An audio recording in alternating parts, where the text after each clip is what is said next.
Il y a quelques semaines, je suis allé dans l'est de la France, une région que j'adore, et je suis allé à Strasbourg, une ville que j'adore, et je me suis baladé dans les rues, j'ai pu évidemment manger de la tarte flambée et voir la cathédrale, mais je suis allé également au centre Tommy Ungerer où je suis allé voir l'exposition sur Julie Doucet. Julie Doucet est une autrice québécoise canadienne qui a eu le Grand Prix de la ville d'Angoulême en 2022 pour l'ensemble de son œuvre, ce qui est d'autant plus incroyable que ça fait plus de 20 ans qu'elle a quitté le monde de la bande dessinée. C'est une autrice qui vient de la scène underground et qui a pendant des années fait un fanzine qui s'appelle Dirty Plot.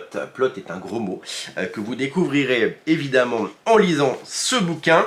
C'est une artiste underground engagée, féministe et géniale. Et j'ai découvert ses planches originales. Et quand on découvre les planches originales de quelqu'un, eh bien, il se passe quelque chose, souvent, c'est que eh bien, on tombe amoureux du travail de ces personnes. Elles sont fascinantes, ces planches originales, elles sont absolument magnifiques, et je vous invite, si vous êtes à Strasbourg et si l'exposition est toujours disponible, je vous invite à y aller.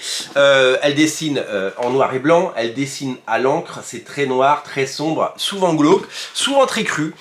C'est pas à mettre entre toutes les mains. Il y a de la nudité, de la sexualité. C'est véritablement du comics underground et indépendant.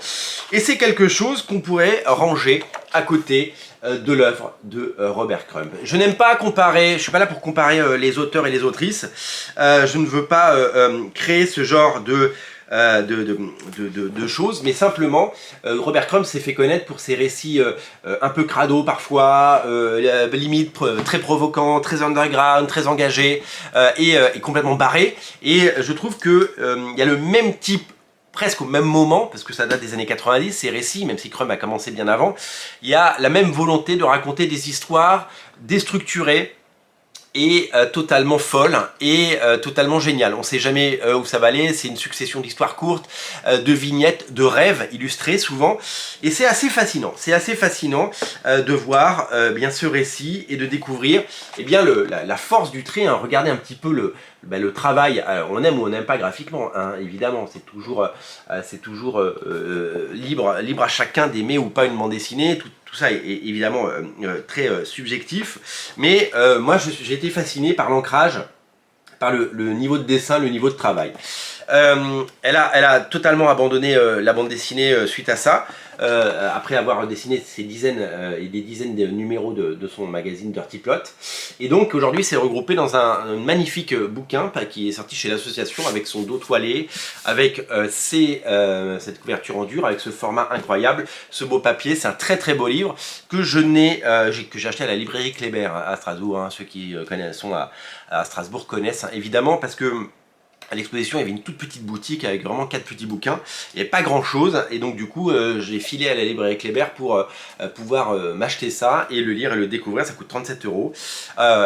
C'est assez conséquent, c'est un magnifique ouvrage, parfaitement édité, et qui permet de redécouvrir cette autrice. Vraiment, j'ai eu un coup de cœur graphique. Je dis pas que j'aime tout, je dis pas que j'adhère à tout, je dis juste que c'est à la fois fascinant, c'est quelque chose, on plonge dedans véritablement, on se régale de découvrir ces histoires, avec un peu de voyeurisme parfois, et avec toujours cette volonté de découvrir ça. Regardez le type de page que ça peut donner. Il y a évidemment, vous le savez, puisque il y a une grande tradition de la bande dessinée underground, ou de la bande dessinée indé, on va dire, en France. Un Crumb est édité par Cornelius, des auteurs comme Daniel Close sont édités par Cornelius, mais aussi par Delcourt maintenant. Les séries de Charles Burns sont éditées par Cornelius. Il y a du Joe Matt, il y a tous ces auteurs indépendants qui racontent un peu leur vie, leurs problèmes de nombril, leur sexualité et tout ça. C'est un pan de la bande dessinée. Certains vont détester, certains vont adorer, mais ça fait partie évidemment des trésors.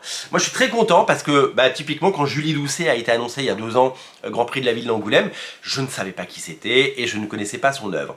Je suis très content de l'avoir découvert à travers le prisme de cette exposition parce que du coup ça m'a permis de découvrir une autrice et j'aurais peut-être pas craqué pour ce bouquin si j'avais pas vu les planches avant. C'est disponible absolument partout chez vos libraires indépendants et ceux qui font de la bande dessinée et qui ont un rayon et qui proposent les livres de l'association ainsi que les livres Cornelius et tous ces livres incroyables. C'est à découvrir et c'est véritablement une autrice qui mérite le coup d'œil et qui mérite d'être découverte ou redécouverte. Bravo au jury d'Angoulême d'avoir mis en lumière cette autrice absolument géniale et bravo à l'association d'avoir fait un si beau livre.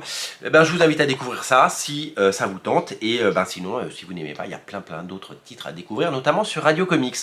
Et pour soutenir Radio Comics, une seule chose à faire, c'est vous abonner. Je vous invite à vous abonner à la chaîne les amis, je vous dis à très bientôt, salut.